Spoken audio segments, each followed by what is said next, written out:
Hi అండి. Welcome back to వరు miracles. నేను మీ శ్రావణి. ముందుగా మీ అందరికీ విశ్వావసునామ సంవత్సర ఉగాది శుభాకాంక్షలు.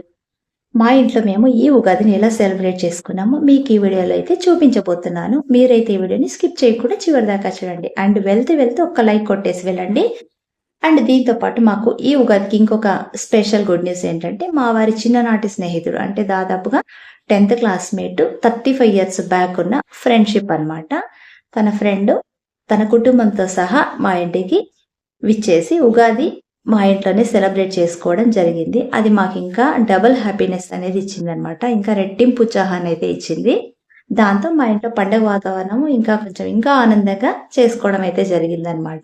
చూడండి, చక్కగా వాళ్ళు తోరణాలు కట్టుకోవడము, ఇంటికి మామిడాకులతో అలంకరించుకోవడము, అలాగే గుమ్మం ముందు చక్కగా పువ్వులతో అలంకరించుకోవడం, ఇవన్నీ పనులు కూడా వాళ్ళు చేసుకున్నారు. అండ్ మేమైతే ఇంట్లో ఆడవాళ్ళము వంటింట్లో పిండి వంటలు చేయడము, అలాగే బొబ్బట్లు చేయడము, తర్వాత పులిహోరాలు, మ్యాంగో రైస్‌లు ఇవన్నీ ఉంటాయి కదండీ! రకరకాలుగా స్పెషల్‌గా ఉగాది అంటేనే మామిడి పులిహోర, తర్వాత అండ్ ఉగాది పచ్చడి ఇవన్నీ మేము చేయాలి కదా! సో, మేము ఈ పనుల్లో అయితే బిజీగా ఉన్నామనమాట. మాకెలాంటి ఇబ్బంది పెట్టకుండా వాళ్ళు కూడా మా పనుల్లో షేర్ చేసుకున్నందుకు మాకింకా రెట్టింపు ఆనందాన్నిచ్చిందనమాట. వాళ్ళంతా బయట పనులన్నీ వాళ్ళే చూసుకున్నారు. టోటల్‌గా మేము వంట పని చూసుకోవడం. తర్వాత నేను ఉగాది పచ్చడిని తయారు చేయడం అయితే జరిగింది. అండ్ 6 రుచులు కదా! ఉగాది పచ్చడి అంటే షడ్‌రుచులు కదా! ఉప్పు, కారం, పులుపు, వగరు ఇవన్నీ కూడా జీవితంలో కూడా ఉంటాయండి. వీటన్నిటిని కూడా మనం సమంగా స్వీకరిస్తూ ముందుకు సాగిపోవాలి. ఎక్కడైనా కష్టం వస్తే దాన్ని పట్టుకొని అలాగే వేలాడుతూ ఉండకుండా దాన్ని దాటేసుకునే మనకు మనోబలాన్ని మనము తీసుకోవాలన్నమాట. దాన్ని దాటేసుకొని మరి ముందుకు సాగాలి. అప్పుడే ఎలాంటి సమస్య అయినా కూడా భయపడి పారిపోతుంది. అదే ఈ ఉగాది పచ్చడి యొక్క సారాంశం అన్నమాట. అందుకోసమే షడ్‌రుచులు కలిపిన ఉగాది పచ్చడిని ప్రతి ఒక్కరు కూడా ఈరోజు సేవించాలి. ఎంత చేదనుకున్నా కూడా తప్పకుండా దీన్ని తీసుకోవాల్సిందే. ఫైనల్‌గా నేనైతే ఉగాది పచ్చడిని ఇలా తయారు చేసేసాను. చింతపండు పులుపు, తర్వాత వగరు, చేదు, తీపి, అలాగే తర్వాత ఘాటు, ఉప్పు ఇవన్నీ కలిపినవే జీవితం. సో, జీవితంలో కూడా కష్ట సుఖాల్ని కూడా అలాగే సమంగా స్వీకరించాలని తెలుపుతుందన్నమాట మనకు. ఇవన్నీ అయిపోయిన తర్వాత మనం ఇంకా చక్కగా అందరం కూడా చేసిన పిండి వంటలను, ప్రసాదాలను దేవుడి దగ్గర నైవేద్యంగా పెట్టి, తర్వాత కొబ్బరికాయ కొట్టుకోవడం, తర్వాత దేవుడికి నైవేద్యం సమర్పించడం అయితే జరిగింది.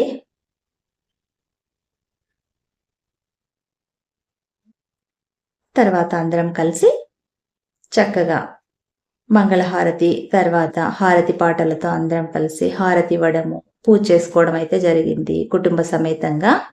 చాలా చాలా హ్యాపీగా గడిచిపోయింది. అండ్ దీంతో పాటు పిల్లలు చాలా ఇష్టంగా మేము గులాబ్ జామ్ చేస్తామని చాలా ఇష్టపడ్డారు ఇద్దరు. సర్లే వాళ్ళ ముచ్చట ఎందుకు కాదనాలని వాళ్ళకు కూడా ఒక ఛాన్స్ ఇచ్చాము ఈరోజు. వాళ్ళు కూడా అమ్మాయిలిద్దరూ చాలా చక్కగా గులాబ్ జామ్‌ని చాలా ప్రొఫెషనల్‌గా చేసేసారు. ఎక్కడా కూడా తడబడకుండా, ఎక్కడ ఇబ్బంది పడకుండా, అసలు మా హెల్ప్ అనేది తీసుకోకుండా అండ్ చేయడమే కాకుండా దాదాపుగా పర్ఫెక్ట్‌గా కూడా చేసేసారు. సో, అది మాకింకా ఒక పని తగ్గించినట్టే అయిందనమాట. ఎందుకో ఈరోజు మాకలా అన్నీ కలిసొచ్చేసాయి ఉగాది పండుగ రోజు. ఇవన్నీ అయిపోయిన తర్వాత అన్ని పిండి వంటలు రెడీ చేసుకొని, మేము అరిటాకు భోజనం, పంక్తి భోజనం అయితే చేయడం జరిగిందనమాట. సో, చూసారు కదా! గులాబ్ జామున్ ఎంత చక్కగా చేసేసుకుంటున్నారు వాళ్ళు ఫ్రెండ్స్ ఇద్దరు కలిసి. మా పిల్లలు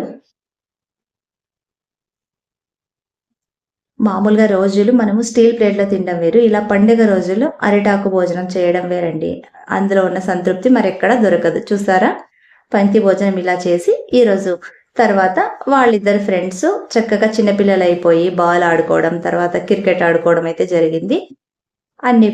ఇవన్నీ కూడా మేము కూడా తిలకిస్తూ ఉన్నాము. అండ్ వాళ్ళ ఫ్రెండ్‌షిప్ ఇలాగే ఉండాలని మరీ హ్యాపీగా మనస్ఫూర్తిగా కోరుకుంటున్నాం. ఇంతే కాకుండా సాయంకాలం మేము విజయవాడకు 5 కిలోమీటర్ల దూరంలో ఉన్న టీటీడీ టెంపుల్ అని ఒకటుందండి. అక్కడ దాదాపుగా తిరుపతిలాగే ఉంటుందన్నమాట. ఈవినింగ్ అందరం కూడా సాయంకాలం అక్కడికి వెళ్ళి వెంకటేశ్వర స్వామినైతే దర్శించుకోవడం అయితే జరిగింది. చాలా బాగున్నాడండి. కనుల పండుగగా ఉందన్నమాట. దేవుడిని చూస్తుంటే సేమ్ టు సేమ్ తిరుపతిలో చూసినట్టే ఉంది. సో, చూసారు కదా! ఎంత చక్కగా ఉంది. చాలా బాగుందన్నమాట. వెంకటేశ్వర స్వామినైతే దర్శించుకోవడం అయితే జరిగింది కుటుంబ సమేతంగా. తర్వాత ఇంటికొచ్చేయడము, తర్వాత ఎవరింట్లోకి వాళ్ళు వెళ్ళడం అనేది జరిగింది. సో, ఈ వీడియో ఇంతే మీకోసం.